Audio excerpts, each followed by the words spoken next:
মাগুরায় ধর্ষণের শিকার শিশু আছিয়া আজ দুপুর 1টায় শেষ নিঃশ্বাস ত্যাগ করেছে।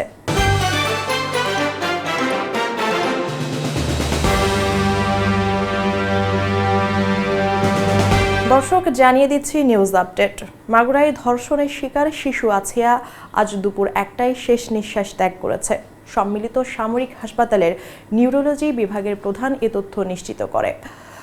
এছাড়াও আজকে সকাল থেকে ডিএমপি হাই কমিশনারের স্বাক্ষরিত একটি গণবিজ্ঞপ্তির মাধ্যমে শাহবাগ সচিবালয়, হোটেল ইন্টারকন্টিনেন্টাল মোড়, কাকরাইল মোড় সহ নির্দিষ্ট কয়েকটি জায়গায় যে কোনো প্রকার সভা সমাবেশ এবং গণজমায়েত নিষিদ্ধ করা হয়েছে।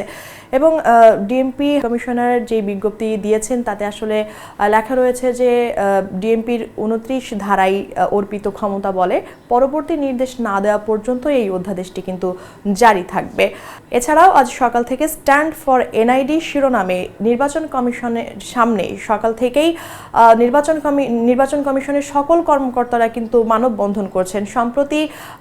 সম্প্রতি এনআইডিকে একটি স্বতন্ত্র বিভাগে নিয়ে যাওয়ার জন্য গুঞ্জন উঠেছে, ঠিক তারই বিপক্ষে গিয়ে তারা কিন্তু আসলে এই দাবিটি তুলেছে এবং তারা বলছেন যে নিরাপত্তার বিষয়ে তারা কোনো রকম আপোষ করে না এবং সামনেই জাতীয় নির্বাচন আসছে, সুতরাং এই যে এনআইডির কাজটি যদি নির্বাচন কমিশন থেকে সরিয়ে নেওয়া হয় তাহলে কিন্তু জাতীয় নির্বাচনেও বিলম্ব হবে। এবং তারা দাবি করে যে এই বরাবর কিন্তু এর আগেও স্বরাষ্ট্র মন্ত্রণালয় বা প্রধান উপদেষ্টা বরাবর কিন্তু তারা চিঠি দিয়েছে।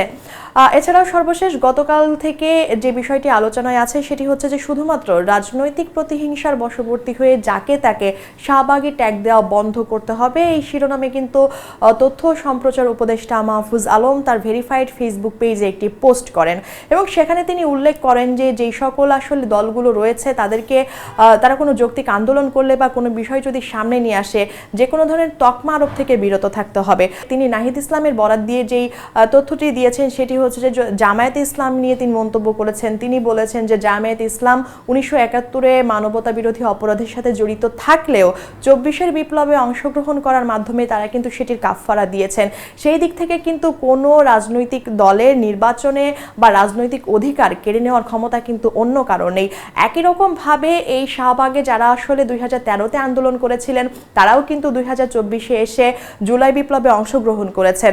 তারা কিন্তু তাদের ভুলটি বুঝতে পেরেছেন, ফ্যাসিবাদের বিরুদ্ধে তারা কিন্তু কথা বলেছেন। সেই জায়গা থেকে তিনি আসলে বলেছেন যে আমাদের মধ্যে এখন অনেক বেশি মৈত্রী বাড়াতে হবে, নিজেদের মধ্যে বোঝাপড়া বাড়াতে হবে, শত্রু কমাতে হবে। দর্শক, এই ছিল নিউজ আপডেট সর্বশেষ।